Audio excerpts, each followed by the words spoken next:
فیضان فاتح بگرام۔ میں نے قرآن کی ایک آیت کی تلاوت کی جس کا سیدھا سادہ مفہوم ہے کہ بے شک اللہ سے ڈرنے والے علماء ہیں، بے شک اللہ سے ڈرنے والے علماء ہیں۔ سرکار غریب نواز رضی اللہ تعالیٰ عنہ اپنے ملفوظات میں فرماتے ہیں کہ علماء جس نے محبت، جو کوئی شخص محبت سے کسی عالم دین کا چہرہ دیکھتا ہے تو خدا تعالیٰ ایک فرشتہ پیدا فرما دیتا ہے جو قیامت تک اس کے لیے مغفرت کی دعا کیا کرتا ہے۔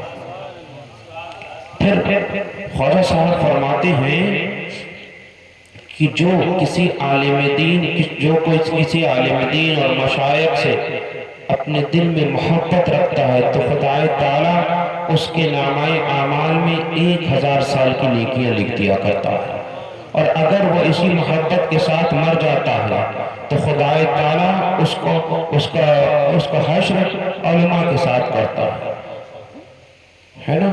پھر اللہ کے نبی ارشاد فرماتے ہیں، خواجہ صاحب اپنی کتاب میں ایک حدیث شریف تحریر فرماتے ہیں کہ اللہ کے نبی نے ارشاد فرمایا کہ جو شخص کسی عالم دین کے پاس 7 دن تک آمد و رفت رکھتا ہے، یعنی عالم دین کے پاس جاتا رہتا ہے 7 دن تک، تو خدا تعالیٰ اس کے نامہ اعمال میں 7000 سال کی نیکیاں لکھ دیا کرتا ہے۔ اگر کوئی شخص کسی عالم دین کی 7 دن تک خدمت کرتا ہے، اسے کھانا کھلاتا ہے، اس کے کپڑے دھوتا ہے یا وغیرہ وغیرہ اس کی تمام خدمتیں کرتا ہے، تو خدا تعالیٰ اس کے نامہ اعمال میں 7000 سال کی نیکیاں لکھ دیا کرتا ہے، اور اس کے گناہوں کو اس طور سے مٹا دیا کرتا ہے، اس کے تمام گناہوں کو مٹا دیا کرتا ہے، اور اس کی جو نیکیاں لکھی جاتی ہیں وہ اس طور سے ہوتی ہیں کہ دن میں روزہ دار کی طرح، رات میں کھڑے ہو کر شب بیدار کی طرح۔ صرف عالم دین کو اگر ہم محبت سے دیکھ لیں تو فرشتہ پیدا ہو جائے جو قیامت تک کے لیے ہمارے لیے مغفرت کی دعا کرے۔ اگر صرف عالم دین سے دل میں محبت رکھ لیں تو ہمارے نامہ اعمال میں 1000 سال کی نیکیاں لکھ دی جائیں۔ عالم دین کی خدمت کر دیں تو 7000 سال کی نیکیاں لکھ دی جائیں۔ عالم دین کے پاس جائیں آئیں تو ہمارے نامہ اعمال میں نیکیاں لکھ دی جائیں، ہے نا۔ لیکن آج بڑے افسوس کی بات ہے کہ ہمارے مسجد کا امام ہوتا ہے، لوگ اس پر تمام طریقے کی باتیں کیا کرتے ہیں۔ جانتے ہیں آج اکثریت میں یہ ہوتا ہے کہ لوگ، اور زیادہ تر تو گاؤں میں یہ ہوتا ہے، یہاں کا مجھے معلوم نہیں، لیکن اکثریت میں گاؤں میں یہی ہوتا ہے کہ لوگ مسجد میں امام نہیں غلام رکھنا چاہتے ہیں، مسجد میں اپنا امام نہیں اپنا غلام رکھنا چاہتے ہیں۔ اور حالات تو یہاں تک ہو گئے کہ بس مسجد میں جب جمعے کے دن گئے اور امام نے تکبیر کہی اللہ اکبر، تو اس کے پیچھے کھڑے ہوئے جو مقتدی ہوئے، جو گاؤں والے ہوئے، انہوں نے کہا کہ پیچھے اس امام کے، اور اللہ اکبر کہہ کے نیت باندھ لی، جیسے ہی سلام پھیرا فوراً کہا آگے اس امام کے۔ جب صرف نیت باندھی تھی تو کہا تھا پیچھے اس امام کے، جیسے ہی سلام پھیرا فوراً کہا آگے اس امام کے، فوراً کہہ دیا امام صاحب آج تم نے سورت لمبی پڑھ دی، امام صاحب آج تم نے رکوع لمبا کیسے کر دیا، امام صاحب آج تمہارے سجدے میں 7 مرتبہ سبحان ربی الاعلیٰ کیسے کہنا پڑ گیا، امام صاحب آج دعا میں تم نے اتنا لمبا وقت کیسے لگا دیا۔ یہ حالات ہیں ہماری قوم کے۔ آج حالات تو یہاں تک گر گئے کہ آج ہم مسجد میں جائیں، مسجد کی کمیٹیاں ہوتی ہیں، مسجد کا صدر، مسجد کا خزانچی، مسجد کا متولی داڑھی بھی نہیں رکھتا، لیکن چاہتا ہے کہ وہ امام ہم کو سلام کرے۔ ہم مسجد میں جائیں، امام ہمارے سامنے ہاتھ باندھ کر کھڑا ہو جائے اور امام ہم کو سلام ٹھوکے۔ ارے کیسی بات کرتے ہو، وہ تمہارا غلام نہیں تمہارا امام ہے، وہ تمہیں خدا کی بارگاہ میں جھکاتا ہے، تمہاری نمازوں کے بوجھ کو اپنے کاندھوں پہ اٹھاتا ہے، وہ تمہارے سروں کو خدا کی بارگاہ میں جھکاتا ہے، وہ 5 وقت میں مسجد بلاتا ہے، تمہارے سروں کو خدا کی بارگاہ میں جھکواتا ہے ہے نا، اس کے ذمہ داری تم نہیں جانتے ہو. ایک امام کی ذمہ داری، ایک امام کی ذمہ داری بہت ہوا کرتی ہے. ایک امام کی نماز خراب ہو جائے تمام مقتدیوں کی نماز خراب ہو جائے گی. ایک امام کے سر پر تمام مقتدیوں کا بوجھ رہتا ہے. امام کے کاندھوں پر تمام مقتدیوں کی نمازوں کا بوجھ ہوتا ہے. امام سے گڑبڑی ہو جائے سب کی نماز خراب، گنہگار امام ہو جائے گا. وہ تمہاری نماز خراب ہوگی، اگر اس کی نماز خراب ہوگی تو اس کو تمہاری نمازوں کا بوجھ اٹھانا پڑے گا. تم گھر کا بوجھ اٹھا نہیں پاتے ہو، لیکن ایک امام پورے گاؤں کے مقتدیوں کی نمازوں کا بوجھ اٹھائے ہوئے رہتا ہے. تمہیں لگتا ہے یہ امام کچھ نہیں کرتا، ارے یہ امام اتنا بوجھ اٹھائے رہتا ہے اپنے کاندھوں پہ. یہ روز بوجھ اٹھاتا ہے، دن میں 5 بار اٹھاتا ہے. فجر میں ہے تو اٹھاتا ہے، ظہر میں ہے تو اٹھاتا ہے، عصر میں ہے تو اٹھاتا ہے، مغرب میں ہے تو اٹھاتا ہے، عشاء میں ہے تو اٹھاتا ہے. تم 2 لوگ گئے نماز پڑھنے، اس نے 2 لوگوں کا بوجھ اٹھایا. تم 10 لوگ گئے، اس نے 10 لوگوں کا بوجھ اٹھایا. لیکن یہاں کہنے کا یہ مقصد نہیں ہے کہ تم جانا کم کر دینا کہ نہیں امام صاحب کے اوپر زیادہ بوجھ نہ بنے تو ہم مسجد نہیں جائیں گے. ایسا نہیں ہے. میں بات بتا رہا ہوں کہ ایک امام پر کتنی ذمہ داری ہوتی ہے. یہ امامت کوئی چھوٹا منصب نہیں، ایک بہت بڑی ذمہ داری والا منصب ہے. اتنے لوگوں کی نمازوں کی ذمہ داری ایک امام کے کاندھوں پر ہوتی ہے. اور دوسرے ہمارے علماء تو ہمارے سر کا تاج ہوتے ہیں. ہمارے علماء ہمارے سر کا تاج ہیں. اب ایک بات پوچھیں، تاج سر پہ اچھا لگتا ہے یا زمین پہ؟ سر پہ اچھا ہوتا ہے نا.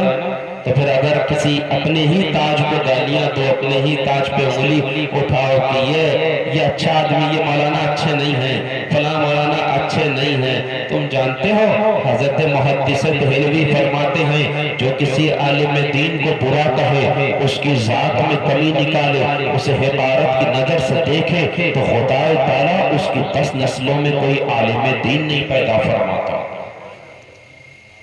اگر کسی عالم دین کو برا کہے، اسے حقارت کی نظر سے دیکھے، اس پر کوئی نکتہ چینی کرے، اس کی ذات میں کمی نکالے، تو خدا تعالیٰ اس کی 10 نسلوں میں کوئی عالم دین نہیں پیدا فرماتا.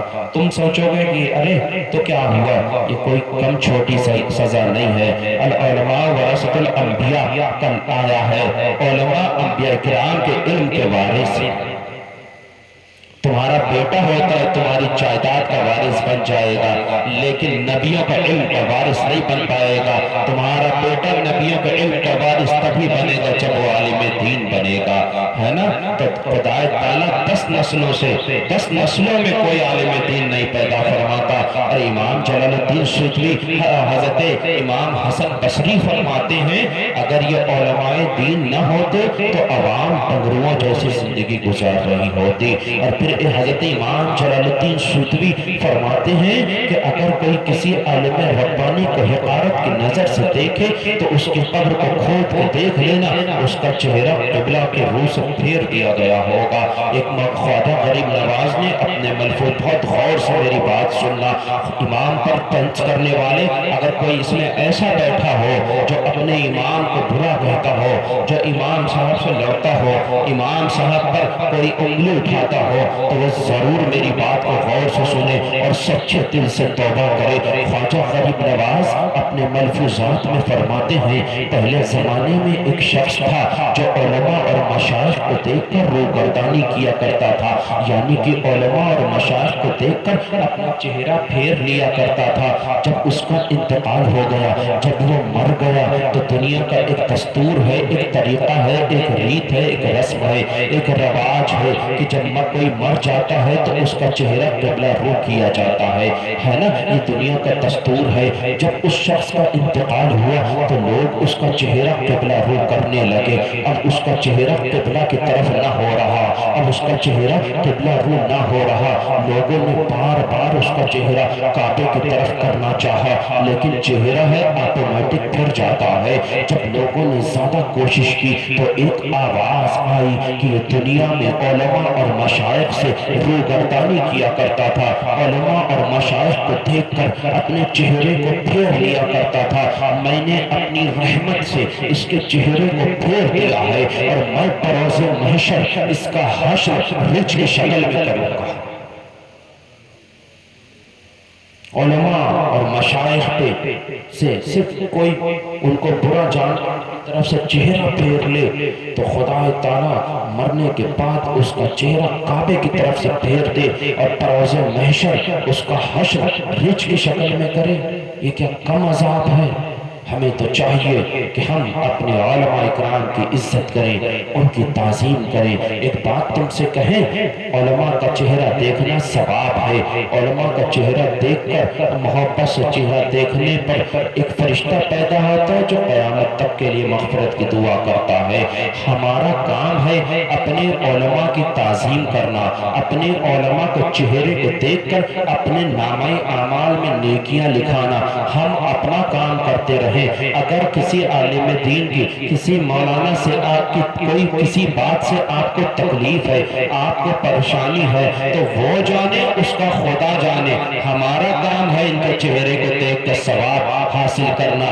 ہم اپنا کام کرتے رہیں، وہ جانے، ان کا رب جانے، ہے نا؟ ہم ان کو دیکھ کر اپنے نامہ اعمال میں نیکیاں لکھاتے رہیں۔ تم جانتے ہو ایک آل رسول کے تم ہاتھ چومتے ہو کہ آل رسول ہے، ایک عالم دین کے بھی ہاتھوں کو چوما کرو، وہ نائب رسول ہے نا؟ سادات کے ہاتھ چومتے ہو کہ آل رسول ہیں، تو علماء کے ہاتھ چوما کرو کہ وہ نائب رسول ہے نا؟ تو اور دوسری بات، ایک بات کہوں، آج ہوتا یہ ہے کہ ہم نے مسجد میں امام صاحب رکھا تو سوچا کہ بس ہم کو 4-5 ہزار روپے میں امام صاحب مل جانا چاہیے۔ 4-5 ہزار میں 4-5 ہزار میں اگر بکرا لینے جائیں تو وہ بھی نہ ملتا۔ جو مریل بکرا ہوتا ہے تو ایک دم مرنے کے کنارے، تو وہی 4-5 ہزار میں مل جاتا ہے۔ لیکن ہماری سوچ کیا ہے معلوم ہے کیا؟ کہ 4-5 ہزار میں ہم کو مفتی ملے جو تقریر بھی کر لے، مسئلے مسائل بھی بیان کر لے، اور بہت اچھی قرأت بھی ہو، رمضان کی تراویح بھی وہی 5 ہزار میں سنا لے، اور اس کا گھر بھی 5 ہزار میں چل جائے۔ ہمارا یہ طریقہ ہے، تو پھر جانتے ہو، مجھے کہنا نہیں چاہیے لیکن ایک بات کہتا ہوں کہ جیسا مریل بکرا ملتا ہے پھر وہی سے آگے میں نہیں کہوں، کیوں آپ صاحب؟ ایک بات کہوں گا کہ ہم اکثریت میں ہوتا معلوم ہے کیا، کہ ہم روتے ہیں کہ ہمارا گھر 50 ہزار میں نہیں چل رہا، ہمارا گھر 50 ہزار میں نہیں چلتا، ہمارے بچے پڑھتے ہیں، ہمارے گھر میں دودھ آتا ہے، ہمارے گھر میں لائٹ ہے، ہمیں گوشت بھی کھانا، ہمیں یہ بھی کرنا، ہمیں وہ بھی کرنا، رشتہ داریاں بھی نبھانا، بیوی کی طبیعت کی دوا بھی لانا، بچوں کو بھی ڈاکٹر کو دکھانا۔ ہمارا گھر 50 ہزار میں نہیں چلتا، لیکن ہمارے امام کا گھر 5 ہزار میں چل جانا چاہیے۔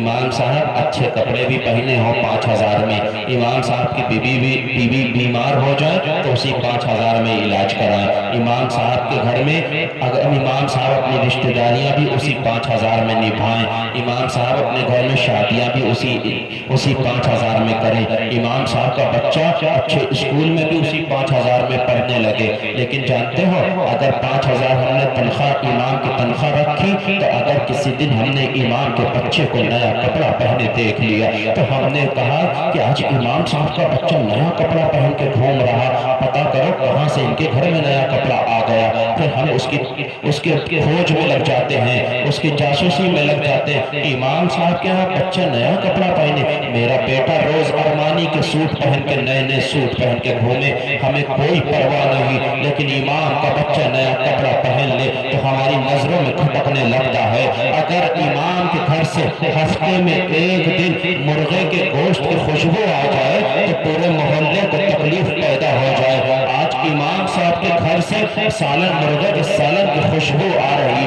ہم روز بکرا کھائیں کوئی بات نہیں، ہفتے میں امام مرغا کھا لے تو ہمارے پیٹوں میں درد ہونے لگتا ہے نا؟ اگر امام صاحب کو ہم نے تیار دیکھ لیا، سوٹ بوٹ میں دیکھ لیا، تو فوراً امام صاحب نے کپڑے کہاں سے لیا؟ لگتا ہے کسی نے دیا ہوگا کسی کے باپ کا 40واں ہوا ہوگا تو امام صاحب کو سوٹ دیا ہوگا. امام صاحب 40ویں کا سوٹ پہننے کے لیے ہیں, ہے نا.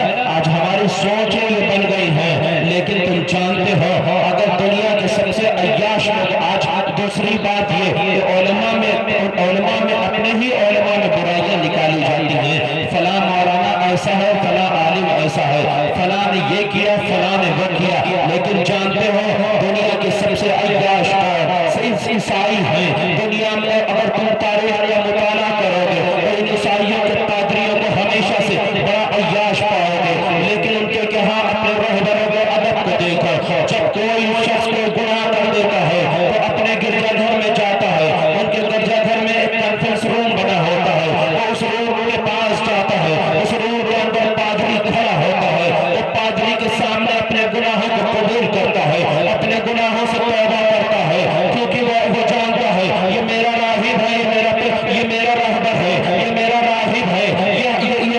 ہم اس کے سامنے توبہ کرتے ہیں. لیکن کبھی ہم کو توفیق نہ ہوتی ہے کہ ہم مسجد جائیں, امام سے کہیں اے امام صاحب آج ہم تمہارے ہاتھ میں توبہ کرتے ہیں, اے امام صاحب ہم نے داڑھی آج تک مونڈتے رہے, آج میں تمہارے ہاتھ میں توبہ کرتا ہوں, آج سے داڑھی نہ مونڈوں گا. اے امام صاحب میں نے شراب پی تھی, آج میں تمہارے ہاتھ میں توبہ کرتا ہوں, میں آج کے بعد شراب کو ہاتھ نہ لگاؤں گا. اے امام صاحب میں نے جھوٹ بولا تھا, میں نے دوسروں کی زمینوں کو ہڑپا تھا, میں نے دوسروں کو تکلیفیں پہنچائی تھی, آج میں توبہ کرتا ہوں. اے امام صاحب میں آپ پر طنز کیا کرتا تھا, آپ کے اوپر طنز کیا کرتا تھا, آپ کے اندر عیب نکالا کرتا تھا, آپ کی برائیاں کرتا تھا. اے امام صاحب آج میں آپ کے سامنے توبہ کرتا ہوں. اے میرے امام, اے میرے مولانا مجھے معاف کر دے تاکہ خدا تعالیٰ مجھے معاف کر دے. نعرہ تکبیر, نعرہ رسالت, عظمت اسلام, عظمت اسلام, عظمت علماء اہل سنت, فیضان فاتح بلگرام. سبحان اللہ. جبکہ ہونا کیا چاہیے معلوم ہے؟ تم 5 وقت کی نماز پڑھنے جاؤ, نماز ختم ہو اپنے امام سے مصافحہ کرو. سوچو کہ اس مصافحے کی برکت سے ہمارے نامہ اعمال میں خدا نیکیاں لکھ دے گا, اس مصافحے کی بنا پہ خدا ہمارے نامہ اعمال میں نیکیاں لکھ دے گا. جمعے کا دن ہو تو جیب میں 50 روپے ڈال کے چلے جاؤ, جمعہ ہو جائے سلام پڑھ لیا جائے, اس کے بعد دل میں خیال کر لو ایک عالم دین کی خدمت کرنا ثواب ہے. امام صاحب سے مصافحہ کرو, مصافحے میں 50 روپے نذرانہ پیش کر دو کہ ہم ایک عالم دین کی خدمت کر رہے ہیں. تمہارے پاس سے صرف 50 روپے جائیں گے, لیکن تمہارے نامہ اعمال میں ڈھیروں نیکیاں لکھ دی جائیں گی. ہے نا, ہونا تو یہ چاہیے تھا, لیکن ہوتا کیا ہے کہ بس امام 5000 والا ہونا چاہیے. ہے نا, ایک گھر, امام کا گھر صرف 5000 میں چلنا چاہیے. اگر اس پورے گاؤں میں یہی کر دیا جائے کہ نہیں پر گھر 500 روپے مہینہ امام کو تنخواہ دے گا, ہر گھر امام کو 500 روپے مہینہ تنخواہ دے گا, تو معلوم ہے آدھے لوگوں کو وہ 500 روپے اتنے گرا گزرنے لگیں گے کہ بس 500 روپے میں ان کی جان اٹکی رہے گی کہ وہی 500 روپے اس سے کہیں زیادہ, 500 روپے سے کہیں زیادہ پیسے اس کا گٹکا کھا کے پھونک دیں گے. لیکن جب وہ امام کو دینے کی باری آئے گی نا ہر گھر سے 500 روپے, تو بڑا گرا گزرے گا. جبکہ وہ 500 روپے ہو سکتا ہے کہ ہماری بخشش کا ذریعہ بھی بن جائے. وہی 500 روپے نہیں معلوم کہ جب ہمارے اعمالوں کو تولا جائے اور کسی عالم دین کی خدمت کی بنا پر ہمارے نامہ اعمال کا پلہ, جب ہمارے نیک اعمالوں کا پلہ ہلکا ہو تو وہی 500 کا نوٹ رکھ دیا جائے. سبحان اللہ, سبحان اللہ, سبحان اللہ, سبحان اللہ. نعرہ تکبیر, نعرہ رسالت, عظمت اسلام, مسلک اعلیٰ حضرت. سبحان اللہ, سبحان اللہ. ہمارے نامہ اعمال میں وہی نیکی لکھ دی جائے, جس سے رکھ دی جائے, جس سے ہمارے نامہ اعمال کا پلہ بھاری ہو جائے اور خدا ہم کو جنت کا حقدار بنا دے. ہے نا, تو اپنے امام کی تعظیم کریے, اپنے علماء کی تعظیم کریے. اور دوسری بات قرآن میں اللہ نے ارشاد فرمایا اقیموا الصلاۃ, نماز قائم کرو, نماز قائم کرو. جانتے ہو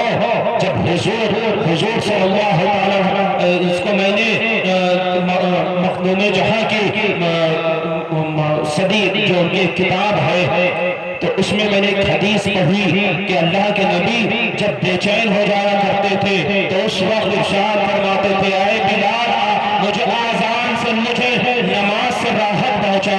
مقصد یہ ہوتا تھا کہ نماز کا وقت آتا تھا، میرے نبی بے چین ہو جایا کرتے تھے، ارشاد فرماتے تھے اے بلال فوراً آذان دو تاکہ میں نماز سے راحت پا سکوں۔ نعرہ تکبیر، نعرہ رسالت، مسلک اعلیٰ حضرت فیضان فاتح بلگرام، فیضان فاتح بلگرام حضور سید عرس میاں صاحب قبلہ۔ بس 5 منٹ میں اپنی بات کو ختم کر رہا ہوں۔ آج ہماری دعائیں نہیں قبول ہوتی ہے نا، اکثریت میں لوگوں کو ہونا ہے آج پریشانیاں۔ تو سنو، حضرت فاروق اعظم رضی اللہ عنہ کے زمانے میں ایک شخص تھا جو طائف کی طرف تجارت کے سلسلے میں جاتا ہے۔ جب وہ لوٹتا ہے تو راستے میں ایک ڈاکو پڑتا تھا، وہ ڈاکو راستے میں مل جاتا ہے، اس کا مال لوٹ لیتا ہے۔ وہ ڈاکو کو وہ شخص کہتا ہے اے ڈاکو میرا مال لے لے، میری جان چھوڑ دے۔ وہ ڈاکو کہتا ہے کہ نہیں، فاروق اعظم کا دور ہے، اگر میں نے تیرا مال لے لیا تو نے جا کے تجھے چھوڑ دیا، تو نے جا کے فاروق اعظم سے شکایت کر دی تو سرکار فاروق اعظم میری گردن اڑا دیں گے۔ بہرحال وہ بہت کہتا ہے، بہت اصرار کرتا ہے، لیکن وہ ڈاکو نہ مانتا ہے۔ بہرحال اس کے بعد وہ شخص کہتا ہے اے ڈاکو ٹھیک ہے تو پھر میری ایک بات مان لے، مجھے 2 رکعت نماز پڑھ لینے دے، مجھے 2 رکعت نماز پڑھ لینے دے۔ ڈاکو مان جاتا ہے، وہ شخص فوراً 2 رکعت نماز نفل پڑھتا ہے اور اس کے بعد اپنے ہاتھوں کو اٹھاتا ہے، خدا کی بارگاہ میں عرض کرتا ہے کہ پروردگار عالم یا رحیم یا کریم مجھے بچا لے۔ بہرحال اس طریقے سے دعا کرتا ہے۔ ادھر ڈاکو پیچھے کھڑا ہوتا ہے، تلوار ہوا میں بلند کرتا ہے کہ اس کا سر قلم کر لیا جائے۔ فوراً ایک آواز آتی ہے، لا تقتل، مت مار۔ ڈاکو ادھر ادھر دیکھنے لگتا ہے، کوئی نہیں دکھتا۔ اس کے بعد دوسری بار ڈاکو تلوار کو ہوا میں بلند کرتا ہے۔ اتنے میں وہ شخص پھر کہتا ہے پروردگار عالم میری مدد فرما۔ پھر ایک آواز آتی ہے، لا تقتل، مت مار۔ پھر ڈاکو ادھر ادھر دیکھنے لگتا ہے، کوئی نظر نہ آتا ہے۔ اب تیسری مرتبہ ڈاکو ہوا میں اپنے ہاتھ کو بلند کرتا ہے کہ لا اس کا سر قلم کر لیا جائے۔ اتنے میں پھر ایک آواز آتی ہے، پھر وہ شخص کہتا ہے پروردگار عالم میری مدد فرما۔ پھر وہ ایک آواز آتی ہے، لا تقتل۔ آواز کا آنا تھا زمین پر، وہ ڈاکو ادھر ادھر دیکھتا ہے، زمین پر ایک بجلی نمودار ہوتی ہے، ایک نیزہ پھینکتی ہے جو ڈاکو کو سینے میں پیوست ہو جاتا ہے۔ ڈاکو زمین پر گر جاتا ہے اور وہ شخص دیکھتا ہے ایک گھڑ سوار آگے نکل جاتا ہے، وہ اسے روکتا ہے، پوچھتا ہے تم کون ہے؟ گھڑ سوار کہتا ہے کہ جس وقت تو نے نماز پڑھ کے خدا کے بارگاہ میں پہلی بار کہا تھا کہ پروردگار عالم میری مدد فرما، میرے رب نے مجھے فوراً حکم دیا کہ جا میرے بندے کی مدد کر۔ میں پہلے آسمان سے 4تھے آسمان پر آ گیا، جب دوسری بار تو نے کہا تو میں 4تھے آسمان سے 7ویں آسمان پر آ گیا، جب تو نے تیسری بار کہا تو میں نے 7ویں آسمان سے صدا دی اور فوراً زمین پر نمودار ہو گیا اور ڈاکو کے سینے میں نیزہ پیوست کر دیا۔ تو یہ سب برکت تھی نماز کی، یہ تمام برکت نماز کی تھی، لیکن ہمیں بھی خدا کی ایسی مدد مل سکتی ہے، لیکن ہمیں نماز پڑھنا پڑے گا، اپنی زبان کو جھوٹ سے، گالی سے، تمام بری باتوں سے، چغلی غیبت سے بچانا پڑے گا، اپنے پیٹ میں حلال لقمہ ڈالنا پڑے گا، اپنے پیٹ کو حرام لقمے سے بچانا پڑے گا، لوگوں کے حق ادا کرنے پڑیں گے، بھائیوں کی زمینوں کا برابر سے حصہ دینا پڑے گا، بہنوں کا حق دینا پڑے گا، پڑوسیوں کا حق ادا کرنا پڑے گا۔ تو بھی ہم اس وقت جب ہم یہ شریعت کی شریعت پر استقامت دکھائیں گے، پھر خدا کی بارگاہ میں اپنے ہاتھوں کو اٹھا کر عرض کریں گے تو خدا تعالیٰ ہمارے لیے بھی فوراً غیبی مدد بھیج دے گا، ہے نا۔ ایسا جانتے ہو آج ہمارے کیا یہ ہے کہ لوگ کہتے ہیں کہ ہم بہت کماتے ہیں لیکن بڑے پریشان حال رہتے ہیں۔ تو سنو، فاروق حضرت سردار غوث اعظم رضی اللہ تعالیٰ کی بارگاہ میں ایک شخص حاضر آتا ہے، عرض کرتا حضور میں بڑی محنت کرتا ہوں لیکن 2 وقت 1 وقت شخص یہ بتا تیرے گھر کے سامنے سے راستہ نکلا ہوا ہے؟ کہتا ہے ہاں سرکار میرے گھر کے سامنے سے راستہ نکلا ہوا ہے۔ فاروق اعظم ارشاد فرماتے ہیں کہ اس سے لوگ نکلا کرتے ہیں؟ کہتا ہے ہاں سرکار اس سے لوگ گزرا کرتے ہیں۔ فاروق اعظم ارشاد فرماتے ہیں جا اپنے گھر کے دروازے پر پردہ ڈال دے۔ وہ شخص جاتا ہے گھر کے دروازے پر پردہ ڈال دیتا ہے۔ کچھ وقت کے بعد سرکار غوث اعظم کی بارگاہ میں حاضر آتا ہے۔ اب جاتا ہے تو بڑا خوش ہوتا ہے، بڑا خوش خرم ہوتا ہے۔ سرکار کی بارگاہ میں عرض کرتا ہے اے سرکار غوث اعظم ابھی بھی میں اتنی ہی محنت کرتا ہوں جتنی پہلے محنت کیا کرتا تھا، لیکن میرے سرکار اب تو میں دو وقت پیٹ بھر کے کھاتا ہوں، اب تو بچنے بھی لگا ہے۔ بہرحال سرکار سے عرض کرتا ہے اے سرکار غوث اعظم مجھے یہ تو بتائیے کیا وجہ تھی کہ خدا تعالیٰ نے میرے گھر سے برکتوں کو اٹھا لیا تھا، میرے گھر پر برکتوں کا نزول ختم ہو گیا تھا؟ تو جانتے ہیں میرے سرکار غوث اعظم کیا فرماتے ہیں؟ سرکار غوث اعظم ارشاد فرماتے ہیں تیرے گھر کے سامنے سے جو راستہ نکلا ہوا تھا اس سے بے نمازی گزرا کرتے تھے، جن کی پرچھائی تیرے گھر پہ پڑا کرتی تھی، جس کی نحوست سے خدا تعالیٰ نے تیرے گھر کی برکت کو اٹھا لیا تھا۔ اگر بے نمازی کی پرچھائی گھر پہ پڑ جائے تو خدا رحمتیں اٹھا لے، اور جس گھر میں بے نمازی رہے اس گھر کا عالم کیا ہوگا؟ اس کا فیصلہ تمہیں کرنا ہے۔ نمازیں پڑھ کے اپنے گھر میں برکتوں کا نزول لانا ہے یا پھر نمازوں کو چھوڑ کے اپنے گھر میں بے برکتی لانا ہے، فیصلہ تمہیں کرنا ہے۔ بہرحال ہمارے نبی نے ارشاد فرمایا نماز میری آنکھوں کی ٹھنڈک ہے نا، تو نماز اللہ نے ارشاد فرمایا قیم الصلاۃ، نماز قائم کرو، اور نماز تمام فرضوں میں سب سے اول فرض نماز ہے، حتیٰ کہ ہم کو نماز پڑھنا چاہیے۔ تو انشاءاللہ آج سے آپ لوگ نماز پڑھیں گے، نماز پڑھیں گے، وعدہ ہے؟ ہاتھ اٹھا کے وعدہ کریے نماز پڑھیں گے انشاءاللہ۔ سب سے اہم اور ضروری بات ہمارا مسلک اعلیٰ حضرت ہے، ہمارا مسلک اعلیٰ حضرت ہے، اس پر مضبوطی سے قائم رہیے گا۔ اگر زمین اور آسمان ایک ہو جائے مگر ہمارے ہاتھ سے مسلک اعلیٰ حضرت کا دامن نہ چھوٹنے پائے، ہے نا؟ اور آپ کو ایک بات بتاتا ہوں کہ ایک اعلیٰ حضرت اپنے ملفوظات میں حضرت امام جلال الدین سوتوی کی کتاب شرح صدور کا ایک واقعہ نقل فرماتے ہیں۔ اعلیٰ حضرت فرماتے ہیں کہ حضرت امام جلال الدین سوتوی فرماتے ہیں کہ ایک شخص تھا جو رافضیوں کے ساتھ اٹھا بیٹھا کرتا تھا، کھایا پیا کرتا تھا۔ رافضی جانتے ہیں نا کسے کہتے ہیں؟ رافضی جو صدیق اکبر فاروق اعظم کو برا کہے، شیخین کو برا کہے، انہیں رافضی کہتے ہیں۔ تو بہرحال وہ شخص وہ رافضیوں کے ساتھ اٹھا بیٹھا کرتا تھا۔ جب اس کا انتقال ہوا، جب اس کے انتقال کا وقت آیا، آخری وقت تھا، نزول کا عالم تھا، تو لوگ اکثریت میں دیکھا ہوگا جب کسی کا آخری وقت ہوتا ہے تو لوگ اس سے کہتے ہیں کلمہ پڑھو، تو اس سے بھی کہا گیا کہ کلمہ پڑھو، لیکن وہ کلمہ نہیں پڑھ پا رہا تھا۔ جب اس سے پوچھا گیا کیا بات ہے تو کلمہ کیوں نہیں پڑھ رہا؟ وہ کہتا ہے میرے سامنے دو لوگ کھڑے ہیں جو مجھ سے کہتے ہیں تو زندگی بھر صدیق اکبر اور فاروق اعظم کے گستاخوں کے ساتھ اٹھتا بیٹھتا کھاتا پیتا رہا، اب چاہتا ہے کہ آخری وقت میں کلمہ پڑھ کے اٹھے، میں تجھے ہرگز کلمہ نہ پڑھنے دوں گا۔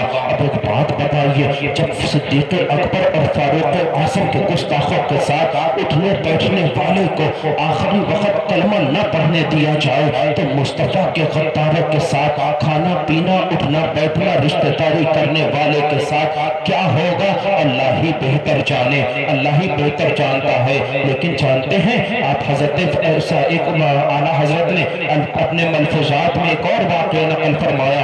فاروق اعظم رضی اللہ تعالیٰ کا زمانہ ہے، فاروق اعظم مسجد نبوی سے نماز پڑھ کے مغرب کی نماز پڑھ کے نکلتے ہیں، ایک شخص بھوک کا سوال کرتا ہے، کھانے کا سوال کرتا ہے، فاروق اعظم اپنے خادم کے ہمراہ اسے بلاتے ہیں، اس کو گھر لے کے جاتے ہیں، کھانا دیتے ہیں۔ وہ جب کھانا کھانے لگتا ہے نا تو اس کی زبان سے ایک ایسا جملہ نکل جاتا ہے جس سے بدمذہبیت کی بو آتی ہے۔ فاروق اعظم اس کے سامنے سے کھانا چھین لیتے ہیں اور اور اسے بھگا دیتے ہیں۔ معلوم یہ پڑا کہ بد مذہبوں کو بھگانا فاروق اعظم کی سنت ہے، بد مذہبوں سے دور رہنا فاروق اعظم کی سنت ہے، بد مذہبوں کو اپنے گھر سے نکالنا فاروق اعظم کی سنت ہے۔ اور لوگ آج کہتے ہیں کہ اعلیٰ حضرت نے کہا کہ وہابی دیوبندیوں سے دور رہو، تو ایک بات بتا دو کہ اعلیٰ حضرت نے وہی لکھا ہے جو میرے مصطفیٰ نے فرمایا ہے، میرے مصطفیٰ نے جو فرمایا ہے میرے اعلیٰ حضرت نے وہی لکھا۔ اب جانتے ہو حضور ارشاد فرماتے ہیں کہ بد مذہبوں سے دور رہو، کہیں وہ تمہیں گمراہ نہ کر دے، کہیں وہ تمہیں فتنے میں نہ ڈال دے۔ اگر وہ راستے میں مل جائیں انہیں سلام مت کرنا، اگر ان کے ساتھ کھانا مت کھانا، ان کے ساتھ پانی مت پینا، ان کے ساتھ نمازیں مت پڑھنا، وہ بیمار پڑ جائیں انہیں دیکھنے مت جانا، وہ مر جائیں ان کے جنازوں میں مت جانا، ان کے ساتھ ہرگز رشتہ داریاں مت کرنا، کہیں وہ تمہیں گمراہ نہ کر دے، کہیں وہ تمہیں فتنے میں نہ ڈال دے، ہے نا۔ ہمارے حضور فرماتے ہیں، یہ کسی اعلیٰ حضرت نے نہیں کہا، میرے حضور نے ارشاد فرمایا کہ وہابیوں، دیوبندیوں، قادیانیوں، رافضیوں سے، ناسبیوں سے اور نیچریوں سے وغیرہ وغیرہ جتنے بھی یہ مسلک اعلیٰ حضرت کے مخالف فرقے ہیں ان سے دور رہا جائے، کیونکہ یہی بد مذہب فرقے ہیں، یہی بد مذہب فرقے ہیں، ان کے جنازوں میں نہ جایا جائے، ان کے ساتھ رشتہ داریاں مت کی جائے۔ اب رسول کے لوگوں ایک بات بتاؤ، مجھ سے آج ایک وعدہ کرو کہ کسی بھی وہابی کے ساتھ کسی بھی وہابی کو سلام تو نہیں کرو گے؟ ہاتھ اٹھا کے وعدہ کرو، سلام ان کے ساتھ سلام تو نہیں کرو گے؟ ان کے ساتھ رشتہ داریاں تو نہیں کرو گے؟ پکا وعدہ، سبھی لوگ ہاتھ اٹھا کے مجھ سے وعدہ کریں۔ یہ بوڑھے لوگ یہی رشتہ داریاں نبھاتے ہیں، یہی رشتہ داریاں کرتے ہیں۔ یہ تو بچے ہاتھ اٹھا رہے ہیں ہمارے بوڑھے لوگ، اسی لیے ہم نے روکا تھا آپ لوگوں کو۔ ایک بات بتائیے، وہابیوں سے دور رہیں گے؟ منہ سے جواب دیجئے، ہاتھ اٹھا کے جواب دیجئے۔ وہابیوں سے دور رہیں گے؟ ان کے ساتھ کوئی میل جول تو نہیں رکھیں گے؟ رشتہ داریاں تو نہیں کریں گے؟ ان کی دعوتوں میں تو نہیں جائیں گے؟ انہیں دعوتوں میں تو نہیں بلائیں گے؟ وہ مر جائیں گے ان کے جنازے تو نہیں پڑھیں گے؟ وہ بیمار پڑیں گے انہیں دیکھنے تو نہیں جائیں گے؟ ان کے ساتھ ان کو بیٹی تو نہیں دیں گے؟ ان کی بیٹی تو نہیں لائیں گے؟ کیونکہ میں نہیں کہتا، میرے حضور ارشاد فرماتے ہیں کہ وہابیوں سے دور رہو۔ تو مسلمانوں ہماری بھلائی اسی میں ہے کہ جو میرے مصطفیٰ فرما دے ہم اس پہ عمل کر لیں، اسی میں میری بھلائی ہے۔ جانتے ہو حضرت انس بن مالک رضی اللہ تعالیٰ عنہ صحابی رسول ہیں، ان کے ایک تلمیذہ ہیں حضرت محمد کے پاس ایک دن دو بد مذہب آتے ہیں۔ سننا، صحابی رسول کے شاگرد ہیں حضرت محمد، تابعی بزرگ ہیں۔ حضرت محمد کے پاس دو بد مذہب آتے ہیں۔ آنے کے بعد حضرت محمد سے کہتے ہیں، اے حضرت محمد میں آپ کو قرآن سنانا چاہتا ہوں۔ حضرت محمد کہتے ہیں میں تجھ سے قرآن نہ سنوں گا۔ وہ کہتے ہیں کہ اے محمد میں آپ سے حدیث بیان کرنا چاہتا ہوں۔ حضرت محمد کہتے ہیں میں تجھ سے حدیث بھی نہ سنوں گا۔ وہ کہتے ہیں کہ اے حضرت محمد میں کچھ دین کی بات کرنا چاہتا ہوں۔ حضرت امام محمد کہتے ہیں میں تجھ سے دین کی کوئی بات نہ کروں گا، اور آپ اس کو بھگا دیتے ہیں۔ جب وہ چلے جاتے ہیں تو آپ کے لوگ جو آپ کے آس پاس بیٹھے تھے، آپ کے صحابہ آپ سے پوچھتے ہیں اے امام محمد انہوں نے قرآن سنانے کی تو بات کی تھی، آپ نے قرآن کیوں نہ سن لیا؟ امام محمد کہتے ہیں کہ وہ قرآن مجھے سناتے اور اگر کوئی ایسی تفسیر بیان کر دیتے جو محمد کے ذہن میں رہ جاتی تو محمد ہلاک ہو جاتا۔ پھر آپ کہتے ہیں کہ انہوں نے جب حدیث کے لیے کہا تو اگر وہ حدیث سناتے اور حدیث کی کوئی ایسی تشریح کر دیتے جو محمد کے خیالوں میں رہ جاتی تو محمد ہلاک ہو جاتا۔ اگر وہ کوئی دین کی بات بتاتے اور ایسی دین کی بات بتاتے تو محمد کے ذہن میں اتر جاتی تو محمد ہلاک ہو جاتا۔ اس لیے محمد نے اپنے ایمان کے تحفظ کے لیے انہیں بھگا دیا۔ تو بتانے کا مقصد یہ ہے کہ وہابی چاہے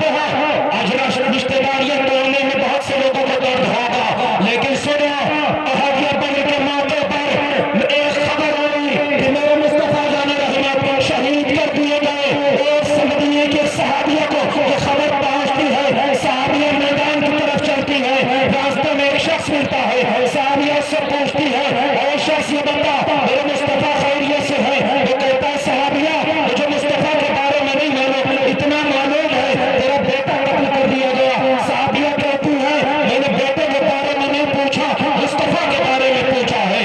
اب صحابیہ آگے بڑھتی ہے، ایک اور شخص ملتا ہے، صحابیہ اس سے پوچھتی ہے اے شخص یہ بتا میرے مصطفیٰ خیریت سے ہے؟ وہ کہتا ہے صحابیہ مجھے مصطفیٰ کے بارے میں تو نہیں معلوم، اتنا ضرور معلوم ہے تیرا بھائی قتل کر دیا گیا۔ صحابیہ کہتی ہے بھائی کے بارے میں نہیں پوچھا، مصطفیٰ کے بارے میں پوچھا ہے۔ صحابیہ آگے بڑھ جاتی ہے، ایک اور شخص ملتا ہے، صحابیہ اس سے پوچھتی ہے اے شخص یہ بتا میرے مصطفیٰ خیریت سے ہے؟ وہ کہتا ہے اے صحابیہ مجھے مصطفیٰ کی خیریت تو نہ معلوم لیکن اتنا ضرور معلوم ہے تیرا شوہر قتل کر دیا گیا۔ صحابیہ کہتی ہے تجھ سے شوہر کے بارے میں نہیں پوچھا، مصطفیٰ کے بارے میں پوچھا ہے۔ بہرحال صحابیہ میدان میں پہنچتی ہے، معلوم پڑتا ہے میرے آقا مصطفیٰ جان رحمت خیریت سے ہے۔ صحابیہ جھوم اٹھتی ہے اور مدینے پاک بریلی کا تاجدار پکار اٹھتا ہے انہیں جانا، انہیں جانا، انہیں مانا، نہ رکھا غیر سے کام، للہ الحمد میں دنیا سے مسلمان گیا۔ نعرہ تکبیر، نعرہ رسالت، عظمت مصطفیٰ، مسلک اعلیٰ حضرت۔ تو ہم مصطفیٰ جان رحمت کے غلام ہیں، ہم صحابہ کرام کے غلام ہیں، تو ہمیں بھی اپنا عقیدہ انہیں صحابیہ کی طرح رکھنا چاہیے کہ بھائی چھوٹ جائے لیکن مصطفیٰ کا رشتہ نہ ٹوٹنے پائے، شوہر چھوٹے چھوٹ جائے، بیوی چھوٹے چھوٹ جائے، سسرال چھوٹے چھوٹ جائے لیکن مصطفیٰ کا رشتہ نہ ٹوٹنے پائے۔ ہمیں بھی دیکھنا چاہیے کہ میرا رشتہ حضور سے کتنا مضبوط ہے، ہمیں دنیا کے رشتوں کی کوئی پرواہ نہیں۔ میں اکثر ایک بات کہتا ہوں کہ اگر تمہارا باپ کوئی تو تمہارا دوست، رشتہ دار، عزیز و اقارب، بھائی، رشتہ دار، سسرال والا کوئی بھی وہابی ہو جائے، دیوبندی ہو جائے، قادیانی ہو جائے، رافضی ہو جائے، ناصبی ہو جائے، تم دنیا میں اس سے اپنا رشتہ توڑ دینا۔ میں اپنے جد والا فاتح بلگرام کے توسل سے ایک کہتا ہوں کہ بروز معیشر لبان ہم کے نیچے حضرت امام حسین کے نانا سے اپنا رشتہ جوڑ لے۔ نعرہ تکبیر، نعرہ رسالت، عظمت سادات دلگرام، فیضان فاتح دلگرام۔ اگر وہابی ہو جائے، دیوبندی ہو جائے، قادیانی ہو جائے، رافضی، نصبی ہو جائے، کتنا بھی تمہارا قریبی رشتہ دار ہو، تم دنیا میں اس سے اپنا رشتہ توڑ دینا۔ بروز محشر لبان ہم کے نیچے سرکار غوث اعظم کے نانا سے اپنا رشتہ جوڑ دینا۔ تو وہابیوں کے ساتھ رشتہ داریاں تو نہیں کریں گے، پکا وعدہ۔ ایک بات کہوں اور جہیز تو نہیں مانگیں گے، ایک بات بتائی، جہیز تو نہیں مانگیں گے؟ گردن تو ابھی ہلا رہا ہے، ٹھیک، مانگتے اکثر ابا ہی ہیں، مانگتے اکثر ابا ہی ہیں۔ یہ لڑکے سے معلوم ہے کیا کہ میں نے بہت سے نکاح پڑھائے ہیں۔ ایک دن ایک نکاح پڑھا رہا تھا، مہر کی بات تھی، مہر لڑکے والے کم کہہ رہے تھے، میں نے بہرحال میں لڑکے سے بات کی، میں نے کہا کم سے کم تمہارا مہر 21,000، غالباً 21,000 روپے ہونا چاہیے۔ تو وہ لڑکا راضی ہو گیا، تو فوراً اس کے ابا نے وہیں پر اس کو جھاپڑ مارا اور کہا کہ تجھ سے کیا مطلب، تو کیوں بولتا ہے، ہم خود بتائیں گے۔ جبکہ مہر دینا تو لڑکے کو تھا لیکن ابا کہہ رہے تھے کہ ہم بتائیں گے، ہے نا، جبکہ وہ لے رہا تھا اپنے ذمے، ہے نا، کہ علاوہ نانو نفقہ، سکہ عجل وقت علاوہ نانو نفقہ کے لے اپنے ذمے رہا تھا، ابا کہہ رہے تھے بتائیں گے۔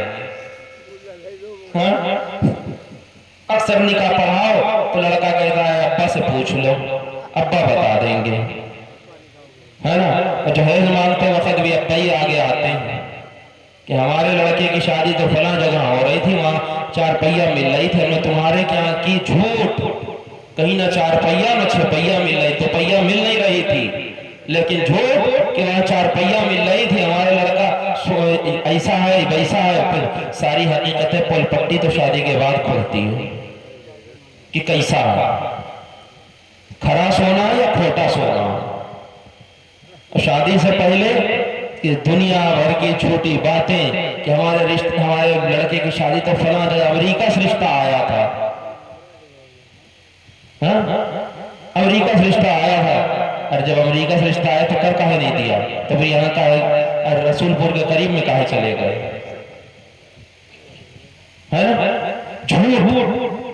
جھوٹ بول کے جہیز کے لالچ میں، بس جہیز کے لالچ میں جھوٹ بولا جا رہا ہے کہ بس جہیز مل جائے، 4 پہیہ مل جائے، 2 پہیہ مل جائے۔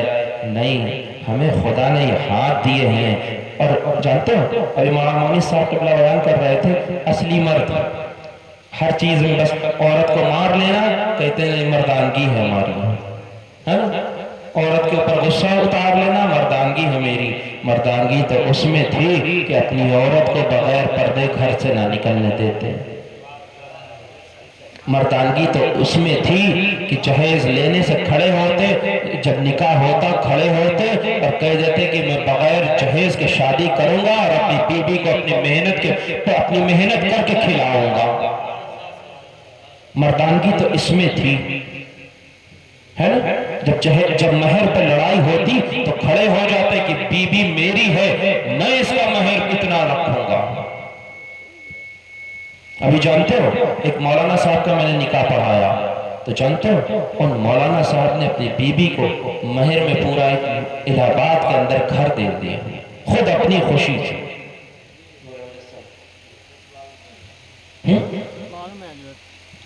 مولانا نور مجسم صاحب اپنی خوشی سے اپنی بیوی کی مہر میں 10 لاکھ کا گھر دے دیا۔ لیکن آج ہماری عوام میں کیا ہوتا ہے، مہر پہ جھگڑا، نکاح پڑھانے جاؤ تو 2 گھنٹے مہر میں خراب کر لو اپنے، کہ مہر ہی نہیں طے ہو پاتا ہے۔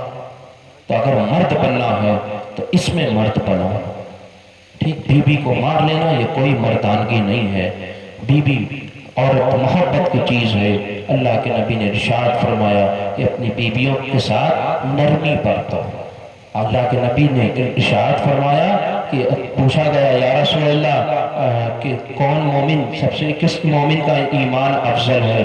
اللہ کے نبی نے ارشاد فرمایا جو اپنے گھر والوں سے، اپنے بیوی بچوں کے ساتھ نرمی سے پیش آئے، اچھے اخلاق سے پیش آئے، اس کا ایمان سب سے افضل ہے۔ تو اپنی بیویوں سے اچھے اخلاق پیش کرو، اور عورتوں کو بھی ہمارے چاہیے کہ اپنے شوہروں کی فرما برداری کریں، بغیر شوہروں کی اجازت کے گھر سے باہر قدم نہ رکھیں۔ جو شوہر کو ناگوار ہو وہ کام ہرگز نہ کریں، ہے نا؟ تو بہرحال استغفر اللہ ربی من کل ذنب واتوب الیہ وما علینا الا البلاغ۔ السلام علیکم۔